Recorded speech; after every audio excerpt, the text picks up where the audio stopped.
football's sexiest boss, and here at Birmingham City she definitely wears the trousers. She's tough, glamorous, and is the first female managing director of a football club. The Brady bunch around here are definitely no joke.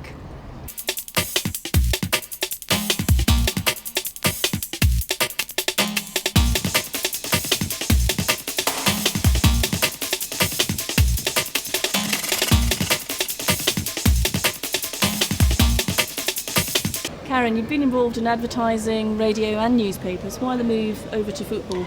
Well, David Sullivan and David Gold, who own Sport Newspapers, where I was working my job previous to coming here, they had decided that they wanted to diversify and buy a football club. So we looked and we found Birmingham City, and I just made the natural sort of move across. Did you have an interest in football before that? Well, my father is an Arsenal supporter, so he used to take me to Arsenal quite a lot from an early age. But nothing that I think really would have made me believe that I'd be doing this some years later.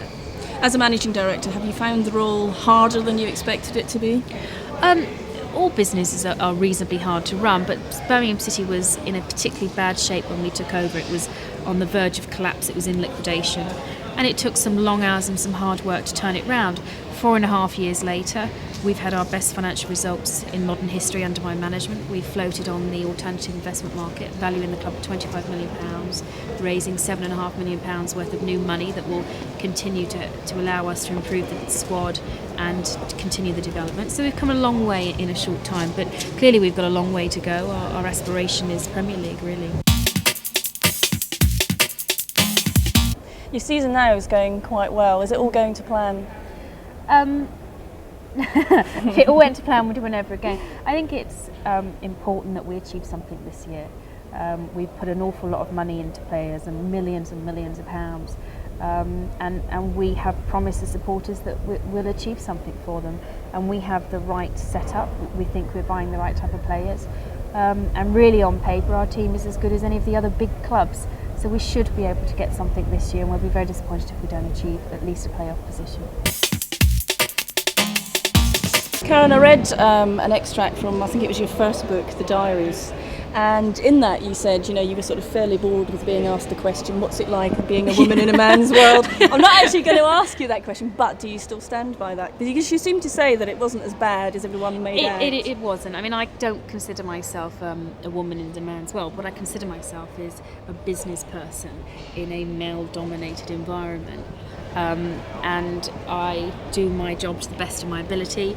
I don't look over my shoulder too much. I don't worry too much about my ego, because I think if I did, most times I wouldn't have one.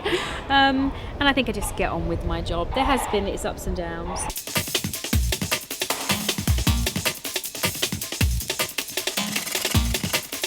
Karren, you had that situation with Notts County where they wouldn't let you into the all-male boardroom. How did you cope with that? I think that's probably the only situation of that type, and I cope with that as I think I would cope with most situations. I think the bigger club you go to, the better they are. And certainly the times I've been to Manchester United, I've been treated extremely well. And sometimes when you go down to the lower clubs, they still have this antiquated system of no women in the boardroom. But they seem in the main to, in fact, the only one who has been slightly unpleasant about it was not. But you've made your mark there, so. Yeah, I mean, I think the situation hasn't arisen in the past whereby directors who are women, it's directors only, and then there's the question of women directors. So I think it will happen more and more. Now, your husband used to play for Birmingham City, and then you sold him. Was there any reason why you chose to sell him? Was it anything to do with the relationship? It was nothing to do with me. He was sold first by Barry Fry to Stoke, then he was bought back by Barry Fry, and he was sold again by Trevor Francis. Sadly, we sold Paul for Mike Newell, and obviously Paul's gone on to do some great things, and Mike Newell's left us. So, I think that each manager makes their own decision based on players, and Paul has been sold and bought on his ability, not because of his relationship with me. Karren, you let me into a little secret earlier that you actually went to school with Vinnie. Yes, I like Vinnie very much. Yeah, we went Were to you the in same the same school. class? No, we weren't. No, Vinnie's a lot older than me. Not really, but no, I knew his sister. I think she was in my class, but he was a couple of years older than me. We went to the same school. Do you remember him at all at the school? Yeah, School of Hard Knocks, I think it was called. So did he ever get up to any mischief that you know about? Not that I can say. None at all. He's a model student. Karren, thank you very much. My pleasure, thanks.